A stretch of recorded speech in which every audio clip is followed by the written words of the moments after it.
Okay, I'm gonna get started. Welcome to the last Sustainability Research Seminar of 2020. We're excited to have with us today Siki Zheng. Before I get started, let me just mention that we had scheduled another speaker for November, Maria Alejandra Velez, who unfortunately had a family situation that prevented her from doing that. So we will reschedule Maria Alejandra for the spring. But today, as I mentioned, we have Professor Siki Zheng with us. We're very excited to have her. Siki is the Samuel Tak Lee Professor of Urban and Real Estate Sustainability in the Department of Urban Studies and Planning at MIT in Boston.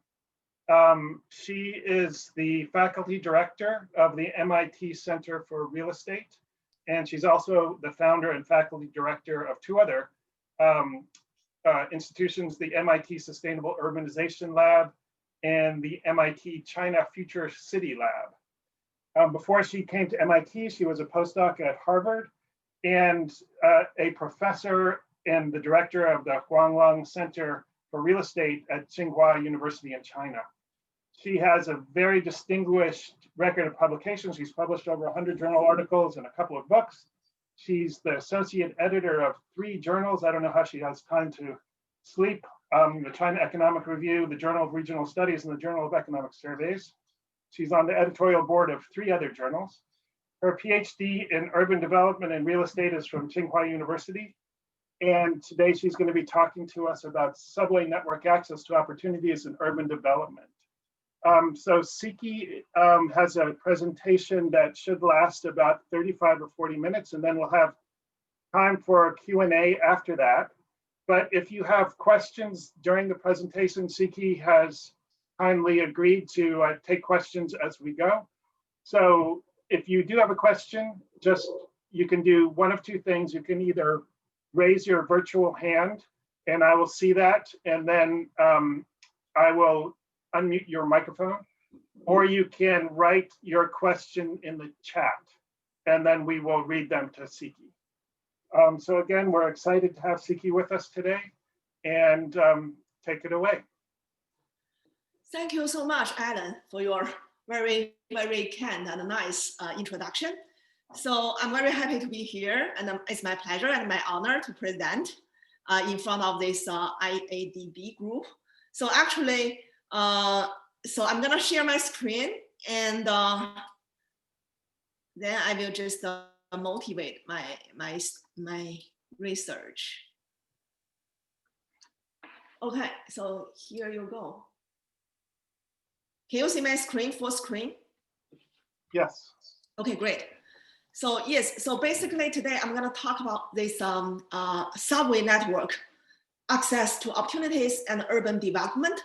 So this is a teamwork. So by me and Adriano, who is a postdoc here in my lab, and he comes from São Paulo, and he's here now, and also Camila, who is a master student at MIT, and she is also here. And Camila comes from Chile. So basically, later you will see we have a multi-city, multi-country comparative study. And just now I chatted with Alan. So basically I started from China. I started my subway network research in Chinese cities, for example, Beijing. But then we just have this new project to extend our study there to other countries, and we pay special attention to Latin American countries and cities. So that's why I really look forward to your comments and future collaboration, because that's our strategy to extend to Latin American cities. So today I'm gonna talk 3 major parts. One is like, the first one is basically provide a framework to think about the subway network in a city and how that will change the city's urban spatial structure. And then followed by 2 categories of empirical studies. One is subway network and urban development. We will focus on São Paulo. That's my work with Adriano. And then second one is subway network, how that can help people better access all the urban opportunities.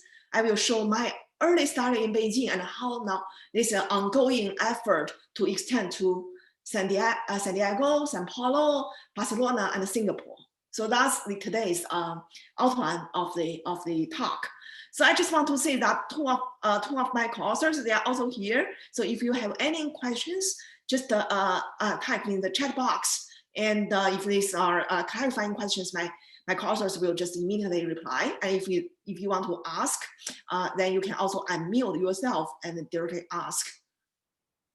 So I will start from the first urban economics framework of this. So basically, as you know, from the very classic urban theory, AMI model is very seminal work of the monocentric city. Then you know the transportation cost is very important factor to influence the intercity distribution of land rent and density and all other land use patterns. Basically, this is a monocentric city as a city center, CBD, and you will always see this highest land value or rent in the center of the city, and then this will just gradually decline towards the urban fringe or the boundary of the city. So basically, the rationale is the residents, the workers who are also the residents in the city, make the trade-off between housing cost and transportation cost. If you live very close to the city center, then it's very convenient for you to commute every day. So very low transportation cost. But on the other hand, you need to pay higher home cost, the rent, to occupy this place because all the people just beat up the land rent here. So that in the spatial equilibrium, there will be the way that at every point of the city, the sum of the transportation cost and the land cost will be the same. So the closer to the city center, lower transportation cost to the center, but higher land value or the housing cost. So that's the basic idea.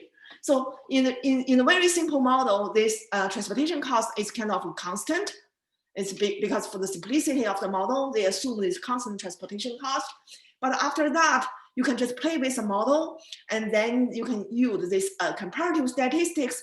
For example, if the transportation cost goes down, for example, like transportation technology advance, like become this public transit and this metro, and then you will see also will lead to this become the slope of this bit rate curve will become flatter, because then basically this slope, also the measure of the transportation cost, if it goes down, then it become flatter, and then at the same time the city will expand.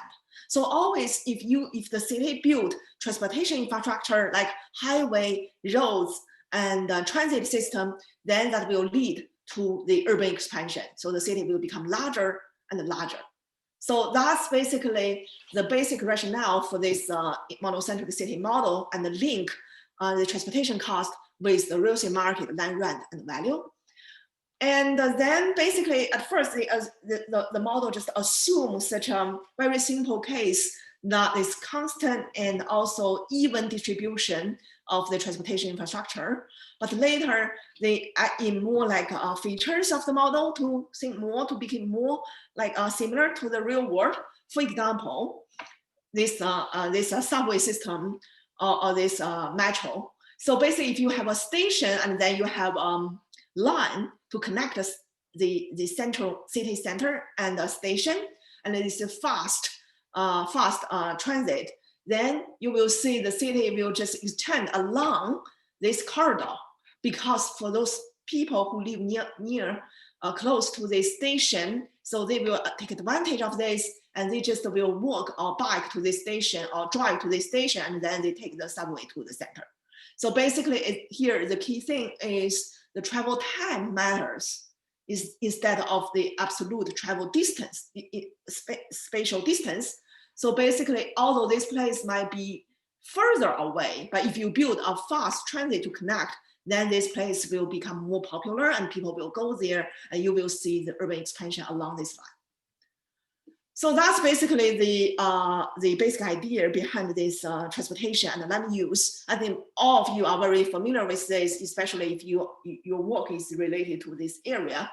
And then, however, this monocentric city model is too simple. And later, scholars also extended the model to say to polycentric city model and monocentric and polycentric, like a mixture of the city. That's like quite realistic for the real cities now. So basically you have the main center, then you have sub-centers, and then basically when you study such an urban spatial structure, you cannot assume it's like a big pie around the city, and you need to consider all kinds of features of the transportation network and the land use patterns.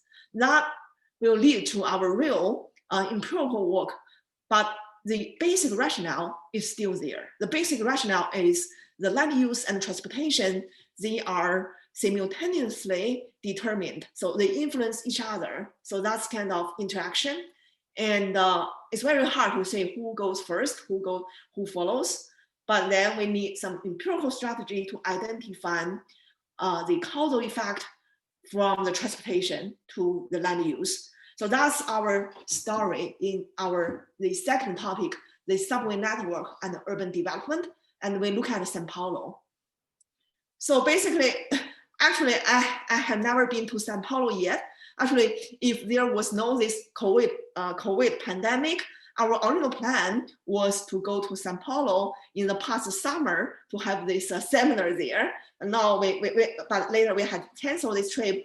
So, but I just learned this city from this paper, our study in this paper, and my co-author Andriano is here, and he can answer your questions regarding the specific contact in the city. But my understanding is for this city, we can see is basically we have a data our data can go back to like 100 years of the São Paulo city's transportation system and land use. At first, so you can have this street, these maps, and also the avenues. So basically, the key thing in our paper is to study how. So basically, our paper is to study how these two transportation modes, two transportation infrastructure modes. One is subway, the other is roads. So basically, how these two different transportation modes lead to different outcomes in the urban development. So as you know that, as you know, there is like an endogeneity problem between the transportation infrastructure and the land use. So at first you can argue that let me see. You can always argue this first the government, they want to develop that area so that they build the roads to connect to that area. So then basically that area become like a lot of residents and the firms want to go there. Then the government see the potential of that area of the fast growth, then they connect. So in this way, the urban development went first and the transportation followed, because at first it's a place as people go there, and then it's rising transportation demand. Then people need to travel, become so congested, and then the government just built the roads or like transit to connect. On the other hand, is the government just want to build the roads to connect to some like now underdeveloped areas with the hope that this can stimulate the development around those areas after the roads and the transit go there. In this way, the transportation goes first and followed by the development. So either situation is possible. So that's we call this endogeneity, or this simultaneously determined land use and transportation. So then it's very hard to say who went first if you only look at data.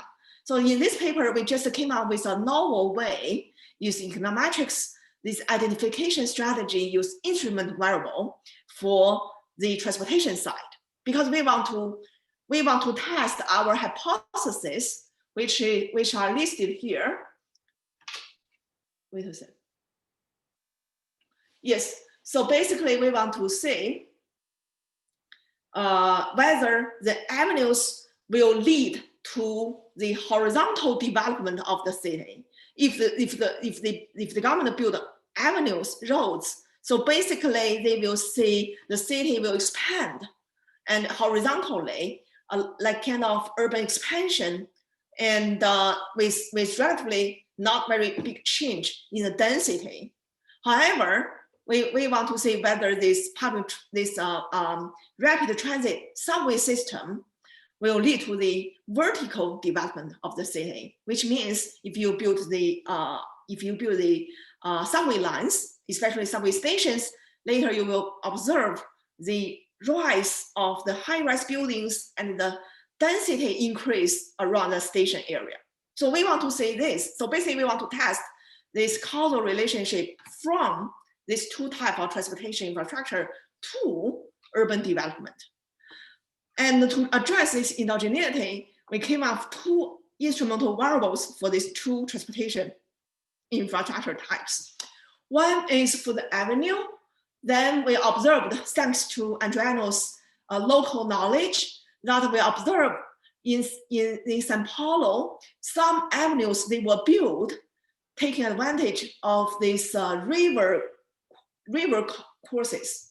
So basically the free course left by the rivers. So you can see previously there was a river, and then there was no so many buildings along this river, and then they just took advantage of the river course, and they built the big revenue on top of that. I think that at that time it's not so much water there, so they just took advantage of the left river course and built the avenue on top of that, so that to avoid too much of the demolishing and relocation cost, because there were not so many houses and buildings around there. That's basically we use the natural river course as the instrumental variable for the avenues.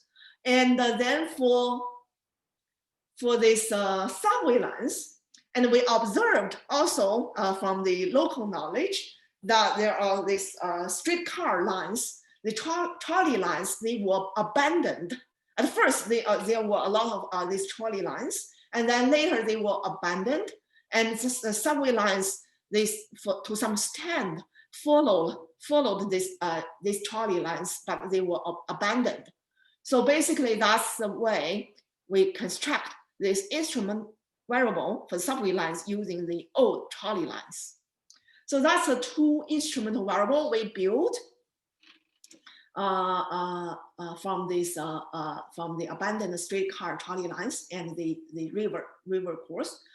And then we did some econometric modeling to identify whether our hypotheses are true, which is, for these avenues, roads, because basically from the literature in the urban economics, like Nick Bam-Snow, several papers on United States and China, so the roads will lead to urban expansion, urban sprawl, because the transportation costs went down and people just moved to the suburban places with the low density lifestyle. And however, the subway lines, especially subway station, then you need to live very close to that station to enjoy this accessibility benefit. And this is very central, very concentrated area. So that always lead to the vertical development around that station. So then we just did some regressions, but I will skip those very small tables. But anyway, you can see that actually that's true after we apply our instrumental variables.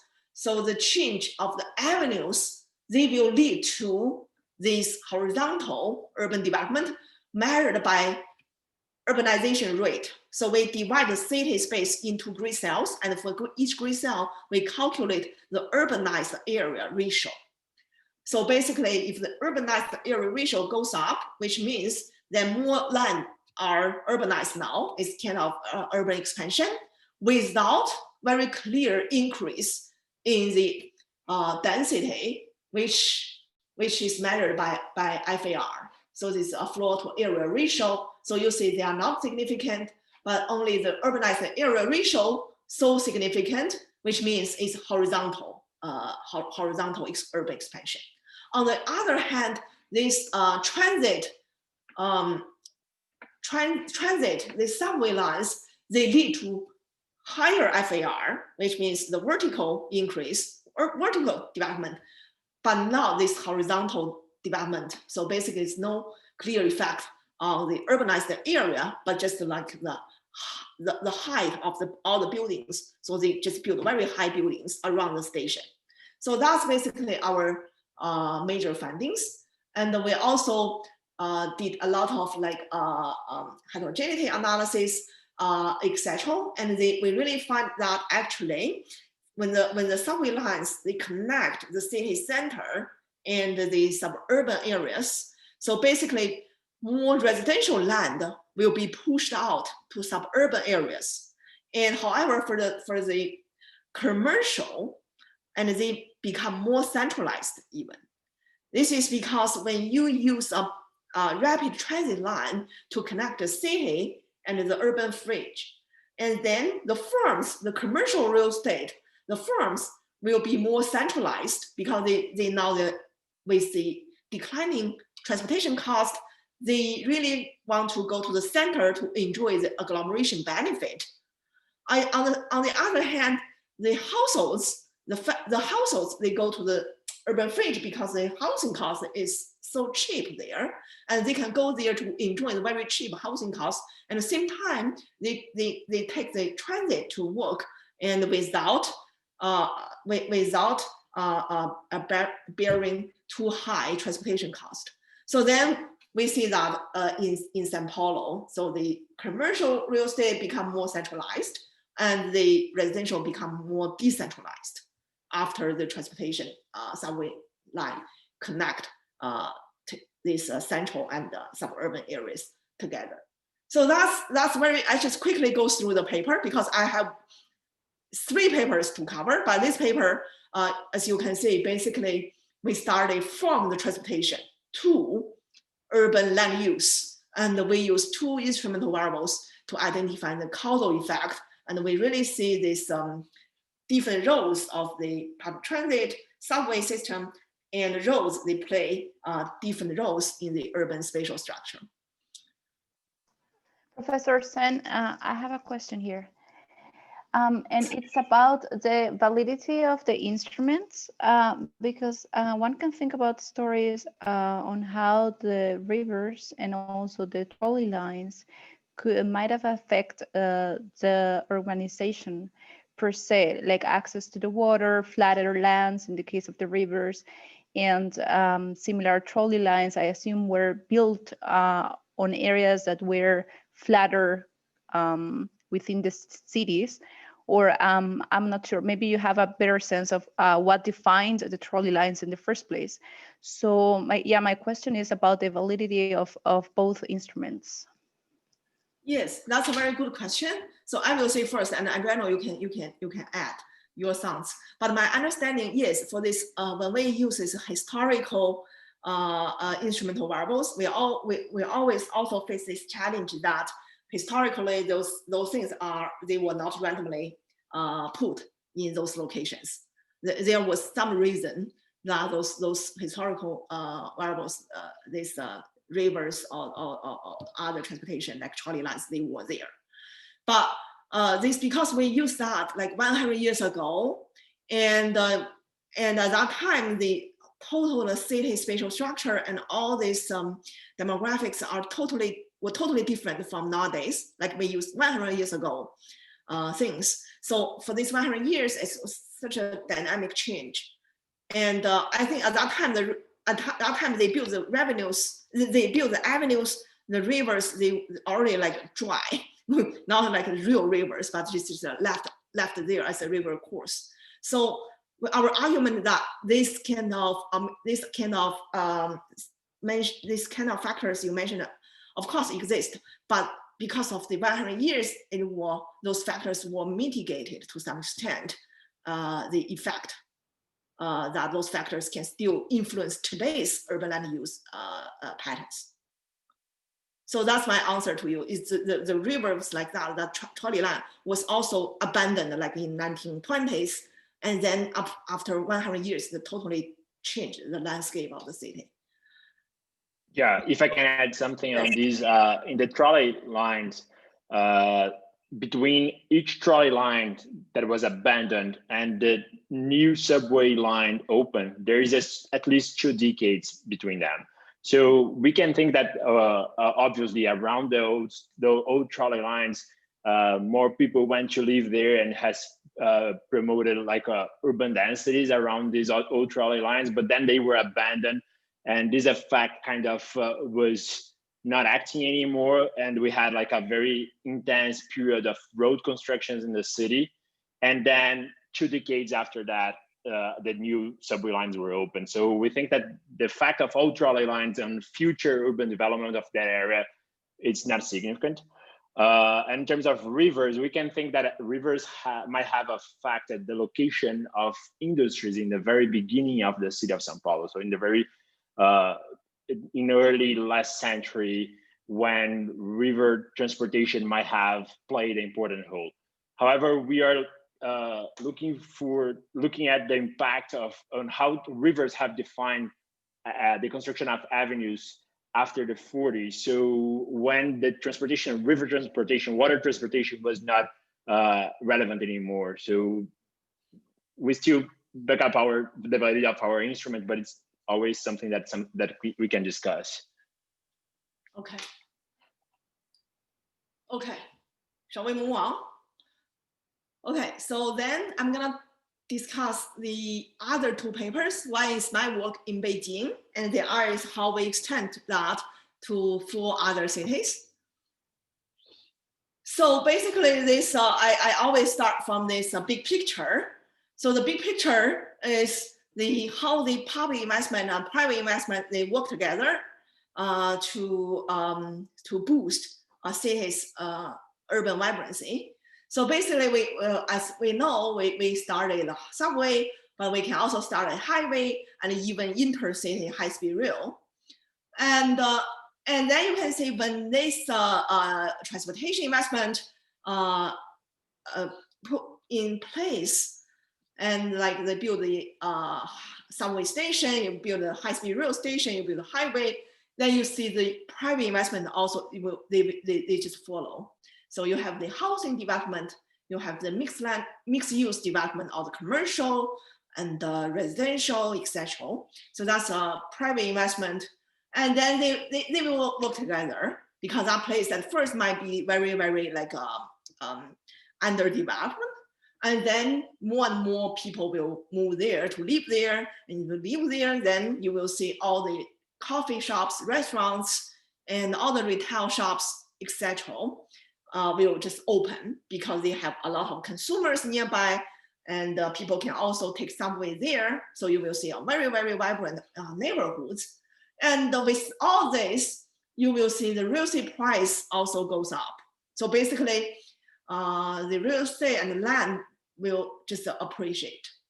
And in many ways, the government can capture such kind of land appreciation, land value appreciation, but in different ways. For example, in the United States, they have the property tax, but in China, they don't have property tax, but they directly sell the land, get the land sale revenue. So in various ways, I'm not very sure about the situation in Latin American cities, but I think maybe one of these ways, the government can capture to some extent, maybe not 100%, to some extent, this real estate value appreciation, and then become the revenue of the government, and they can use that to further boost next round of this public investment. So that's like a cycle. Of course, in good times, it's a positive feedback. Then because you invest, then the developers also develop, and then you see the those vibrant places. You see the real estate price goes up, and then you get money in.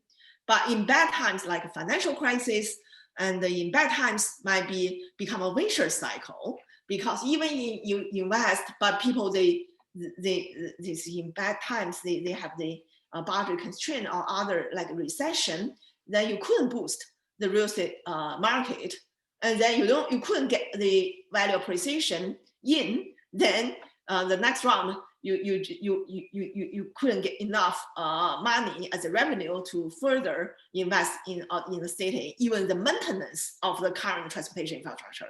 Then you got stuck in that situation. So this is a feedback loop, but it's like positive way or negative way. Of course, in China's case, in the last 20 or 30 years, always in a positive way. So that's why we started this, and we empirically we test these magnitudes of those effects. So basically, we are not just satisfied with this kind of story, but we really want to identify the mechanism. It's not like a black box. We want to unpack this black box from the subway station opening to this housing price premium. So for this paper, we look at the housing price. So basically, our research question is, what are the mechanisms behind the housing price appreciation? Because there's so many papers already published that, oh, if there's a subway station open in my neighborhood, then the housing price in my neighborhood will go up by 10% or 8%. They quantify that. It's kind of the black box in the middle. We don't know why.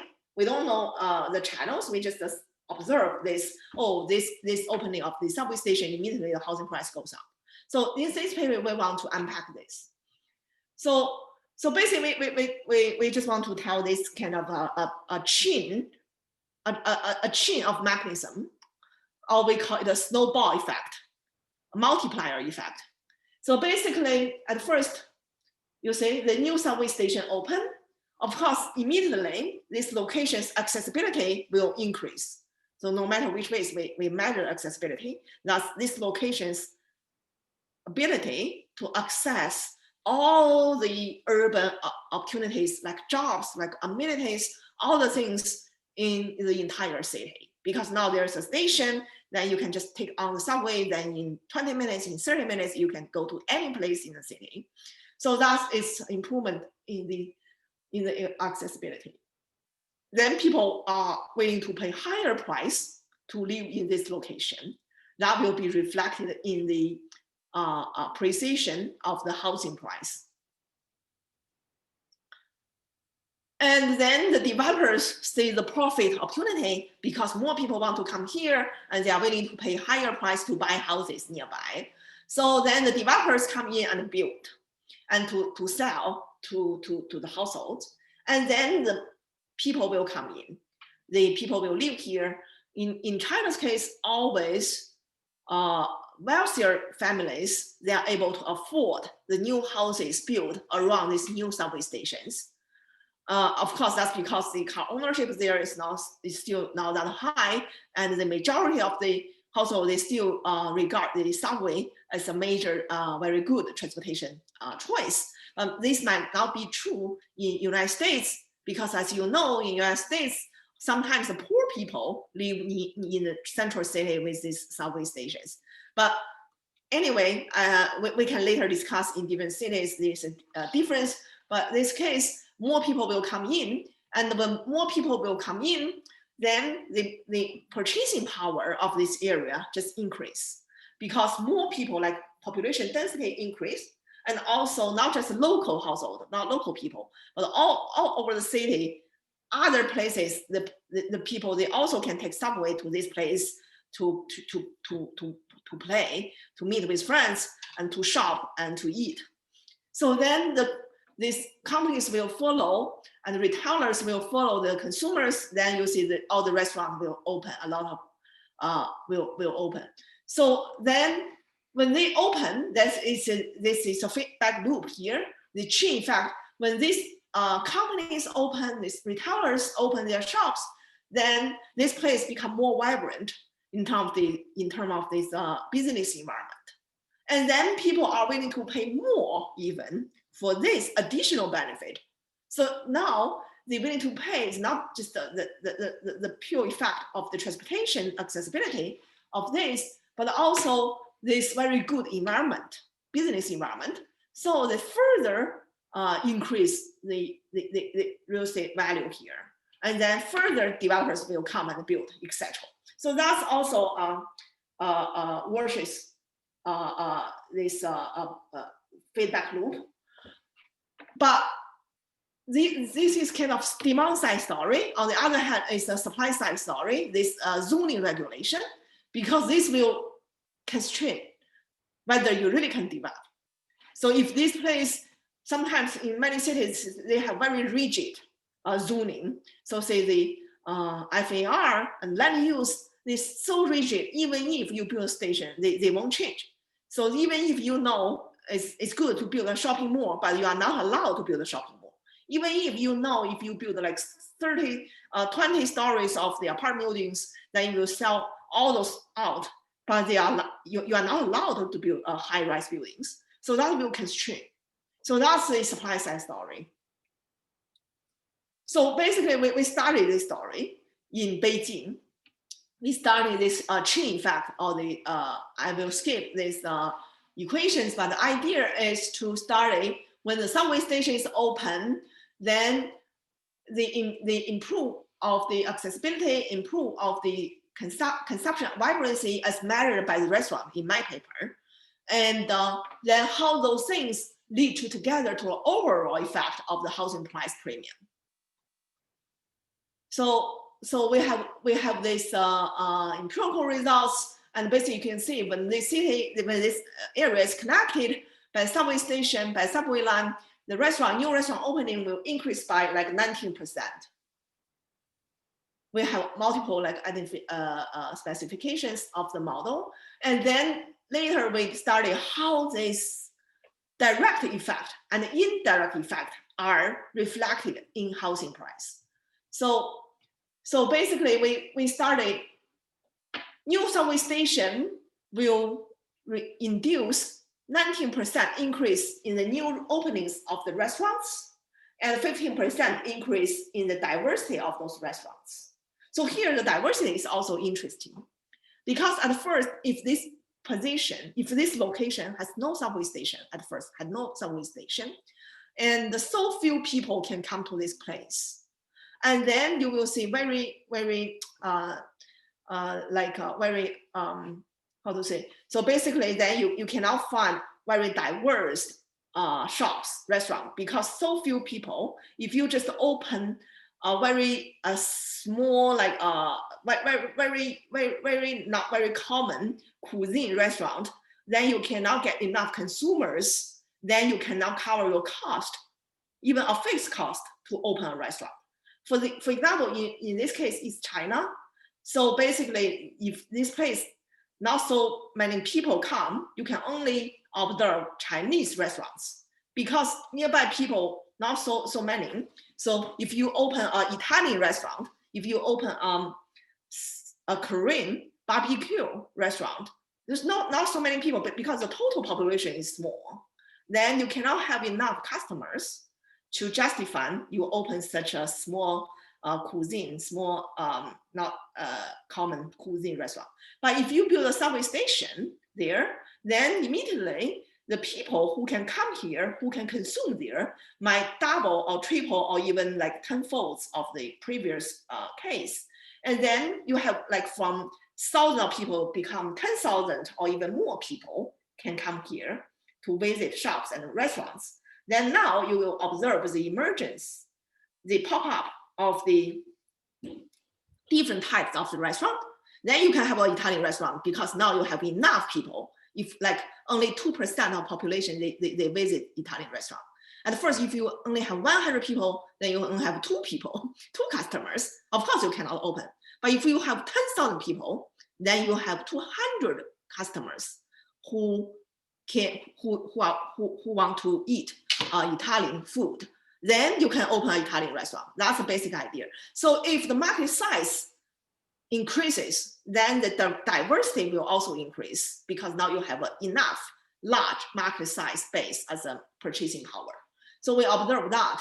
And then we observe that in the total housing price premium, about 10% to 15% is due to this indirect effect, these restaurants followed by people. those restaurants that follow people, but later people follow restaurants.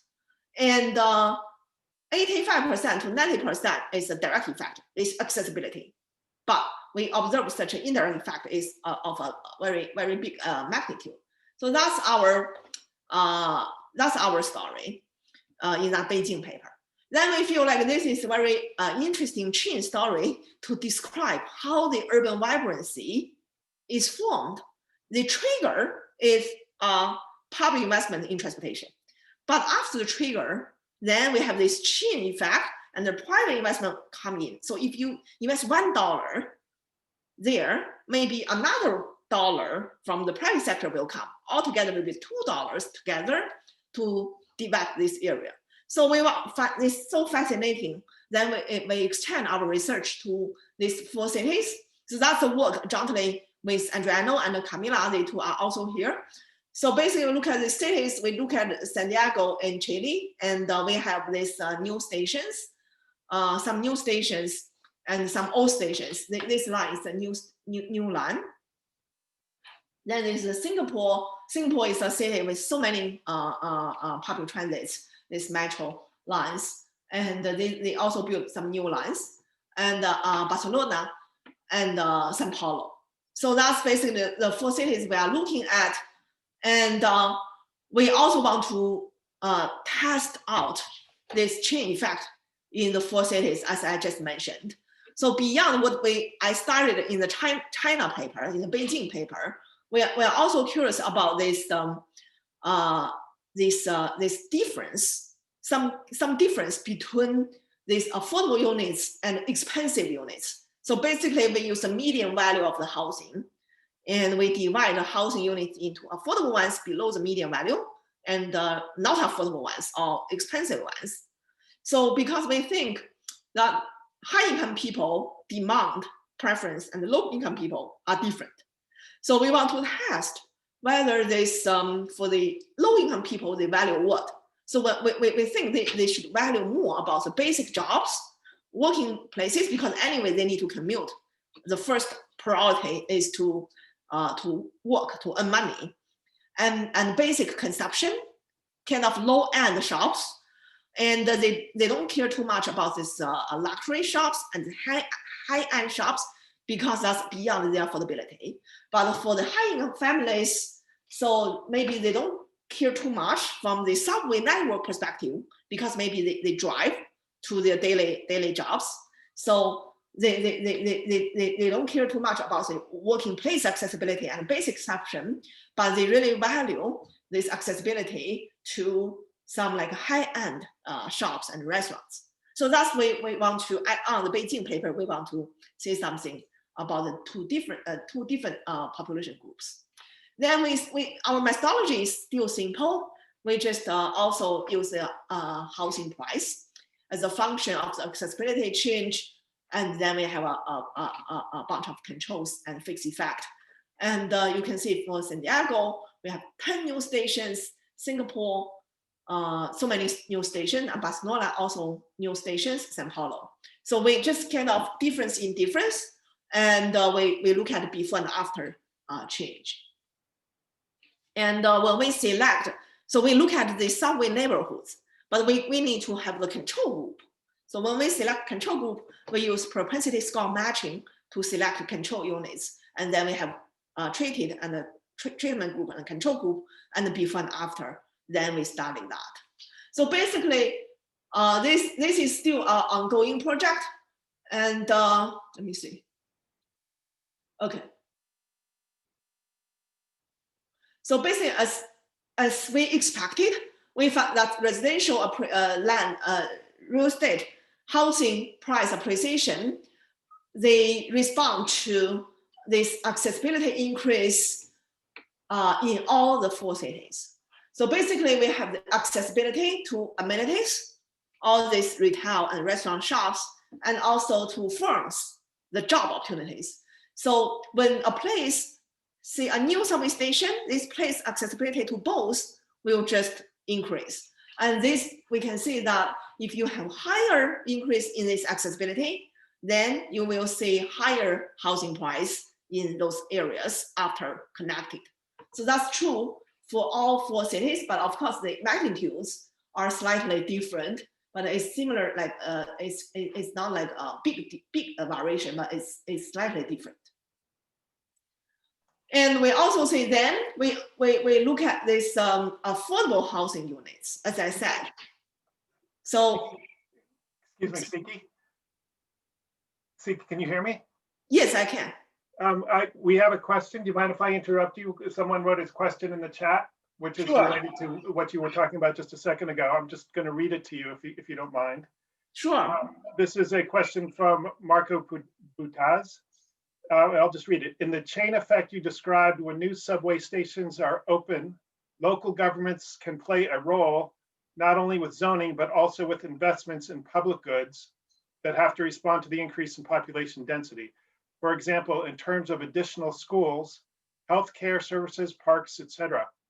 Do you have any reflection on this interplay? And if you were able to study it, the impact of this investment in public services may affect the chain effect that you described? I think that's a very good question. Yes. So yes, that's something also impose some challenge to empirical researchers to unbundle those effects. So basically, as you said, that if the city government, they want to develop an area, the government can do multiple things. They can build a subway station. They can also invest in these public goods, like to build a new school or build a new park, or build some new things there. And then this is like overall, you will see all the impact in the outcomes as the population density, as the real estate prices, etc. So that's true. So I agree with you that if the government use all the means to try to boost one area, and then what we observe is like a total effect of all this. It's very hard to disentangle these effects. So, but for empirical studies, we always, if we face this issue, we think that's real in a city, then we always can come up with some strategies to mitigate this problem, to try to get a cleaner effect. So one way to get this is to use some like exogenous variation in the accessibility gain. So basically, sometimes we look at existing subway stations instead of the new stations. So as you can see, if like in the 4 cities I just now show, actually they already had a very, for example, Singapore, they already had many existing stations and they add a new line here. Then if they really want to develop this area of the new line, this area of the new line, they will put a lot of investment in all kinds of things here. But then for us, sometimes we say, oh, that's too complicated. It's hard to disentangle. We can estimate total effect, but it's hard to tease out the pure effect of the station. Then one way to start it is to look at the old stations, all those red dots. So as you can imagine, even if we just add this new line, but for all this subway network, all the stations, red dots, they also enjoy some increase in the accessibility, because for the people here, they can use subway network to go to here. And for people here, they can also take on the subway and go to the yellow places. So for the red dots nearby residents, they also enjoy an increase of the subway accessibility, although the subway is far away from them. So we will observe some real estate price response here. So this kind of exogenous variation, because the intention of the government is not about here, not about existing places, but for the new station places. That's a way to avoid that complexity you mentioned. But if like we only look at those places, it's very hard to disentangle. That's true. But that depends on your purpose of your study. If your purpose is to like very clean causal impact, that's a challenge. But your purpose is the policy related, like policy implication of estimating the benefit, the cost, and you are fine with the total benefit. That's also okay, because anyway, that's a total. That's a government or multiple investment into that location. So that's my answer to that question. So I will continue. I think I only have like two slides left. So yes, after estimating the overall average effect, we look at affordable housing and expensive housing. And we see that affordable housing, they react more than expensive housing in terms of accessibility gains to both amenities and firms. So our understanding is for those cities, subway network, basically subway as a commuting mode, always like this middle class or low income people they use. So basically they are more sensitive to the accessibility gain. But for Singapore, we couldn't see a significant difference because for Singapore, as you know, this prevalence of the subway usage, almost all the people, no matter you're rich or poor, you will use subway a lot. And it's very expensive to drive car there. And also when we look at into the two types of the amenities, high end versus low end, it's very clear that affordable units they react more to this kind of low end or affordable shops, and expensive housing react more to this luxury high end shops. That's a way to see the heterogeneity that who are using subway to do what. So the middle class and low income, they use subway to go to jobs and basic consumption. And rich people, they use subway to access this relatively high-end amenities. So that's basically this paper. But this paper is ongoing. It's like a working paper because we have 4 cities. We're still trying to shape up our story, and your comments are more than welcome. So that's I don't need to read, but that's basically for all our 3 papers. We try to draw some like policy implications because I know that we are here to talk to you guys in terms of this development policy sustainability. So that's why we came up with these implications. Okay, maybe I took too much time, but it's almost full. But I look forward to your comments and suggestions, or in general, some interesting topics. Thank you.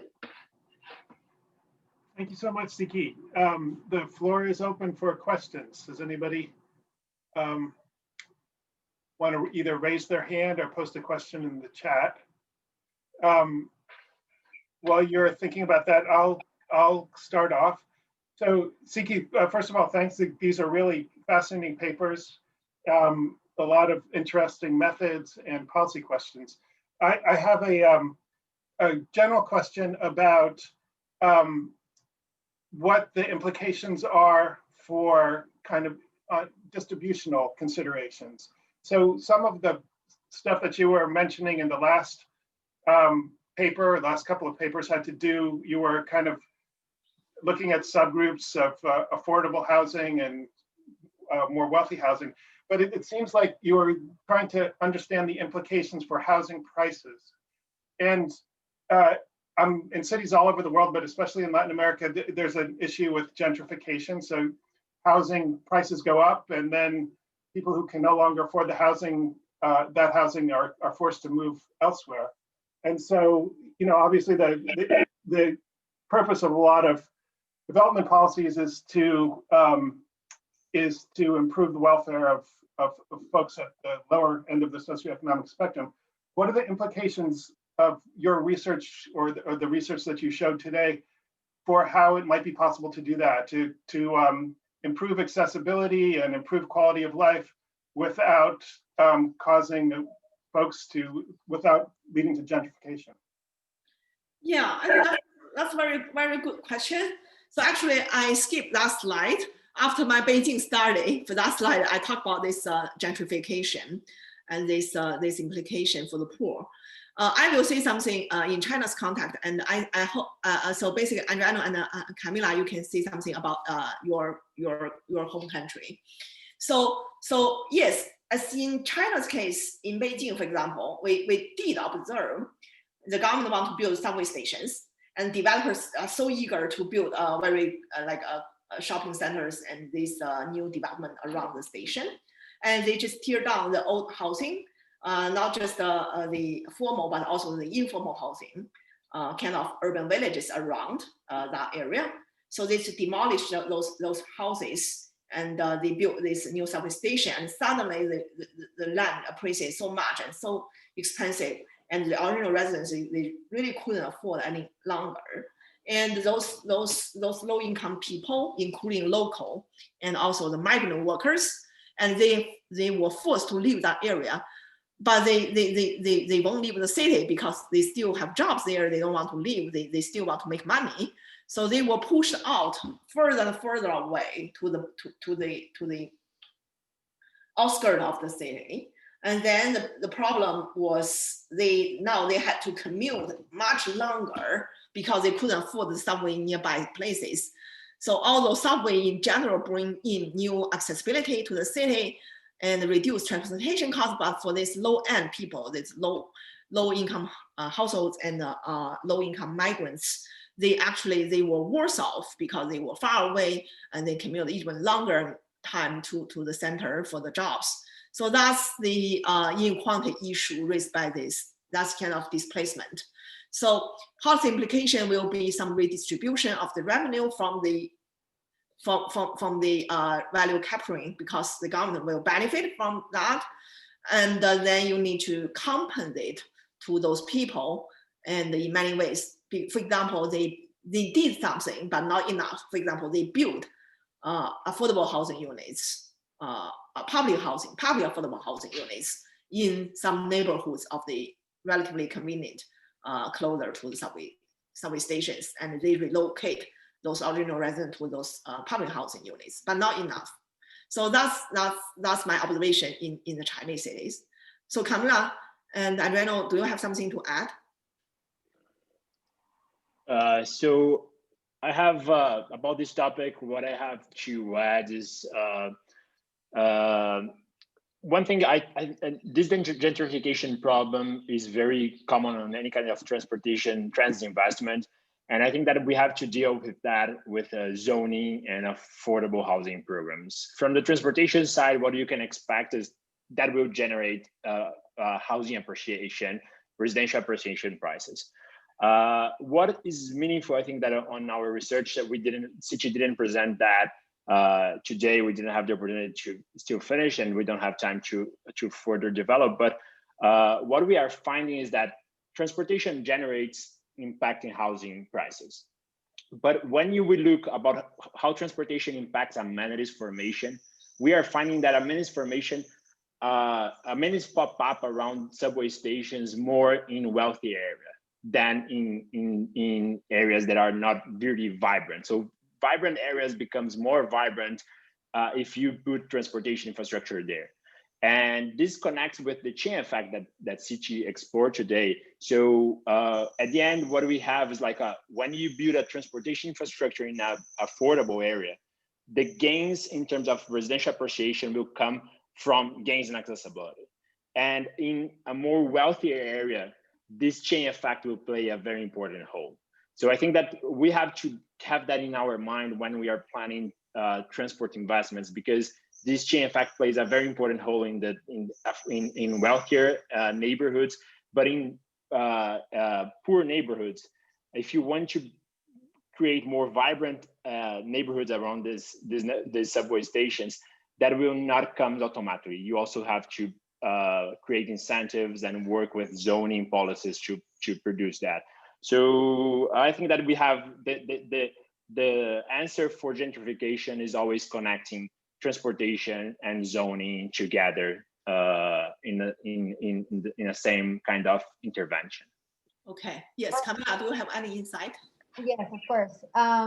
Thanks for the question. It's really interesting, and it's something that I know that it's a dear topic in Latin America in general, as our cities usually tend to they tend to fall into gentrification whenever subway develops. I would say I can't speak for every city in Latin America. I'm originally from Santiago, so I can only speak from experience. But I would say that usually this gentrification effect will happen. I mean, transportation investment will, especially when it's public transportation, it will come with improvements in accessibility, as Adriano was explaining, and it inevitably increase the value of the area that is surrounding a station. And I think that in Latin America, what has been missing in this equation is the regulations that would protect, in a way, the communities that already live there. And in another extent as well, I would say that this gentrification effect, as Adriana was explaining as well, can be observed in certain types of neighborhoods, not all of them. And I can like name a couple of examples in Santiago of stations that perhaps they did gentrify a little bit, but not to an extent in which people who lived there before cannot afford to live there now. So I guess like it's a very like political question in a sense, right? What are the guidelines that governments follow when they want to, what effects are they expecting to have in a specific neighborhood? I would say that in Santiago, it does have this gentrification effect. Although I would also add to that most of that effect has not been on purpose, and that falls more into the lack of recent regulation and how different municipalities within the city can deal with this planning of new subways. So I would say it's more of an issue. I would dare say this more of an issue of governance rather than like blaming subway development from gentrification itself. Okay. Yes. So that's 3 perspectives from 3 countries. Yeah. Well, unfortunately, we're out of time, but I just want to thank you so much, Siki. This was a really fascinating presentation, really cool studies, and I just hope this is the beginning of a conversation, and that we can establish some dialogues about areas of mutual interest. And I know that there are people, as I mentioned before the talk started, working on very similar issues. So I'll write you and I'll put you in touch with some of those people. And again, thanks very much. We hope to stay in touch. Thank you. Thank you, Alan. Thank you all. And keep in touch. Bye-bye. Oh, bye-bye. Thank you. Thank you, Professor Sen. Thank you so much for the seminar.